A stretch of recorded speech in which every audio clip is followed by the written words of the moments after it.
కృష్ణ నీ ముఖంలో వెలిగిపోతున్నటువంటి ఆ అగ్ని జ్వాలల్లోకి భీష్మాదులు అట్లాగే కౌరవ సైన్యం ఎందరో మహారాజులు ప్రవేశించి ఆ మంటలలో మాడిపోతున్నారు. ఇటువంటి నీ రూపం చాలా విచిత్రంగా ఉంది. ఇది నా యందు ఉద్వేగాన్ని భయాన్ని కల్పిస్తోంది. కాబట్టి అసలు ఈ రూపం ఏమిటి, ఈ విశేషం ఏమిటి, అసలు నువ్వెవరు నాకు తెలియచేయమని అడిగాడు. అడిగితే అప్పుడు ఈ భీష్మ ద్రోణాదులు ఎవ్వరూ కూడా మిగిలేటటువంటి వారు కాదు, అందరూ కూడా అవశ్యము శరీరమును వదిలిపెట్టవలసిన వారే.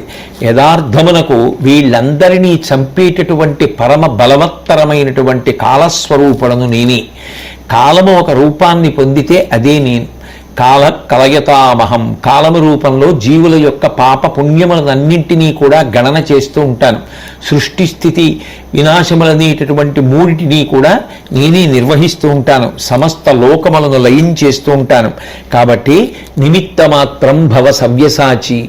ఈ రాజుల యొక్క మరణమునకు నువ్వు కారణం అనుకొని నువ్వు అనవసర దైన్యాన్ని పొందుతున్నావు. ఇందులో ప్రతి ఒక్కడూ నా చేతనే సంహరింపబడుతూ ఉంటాడు.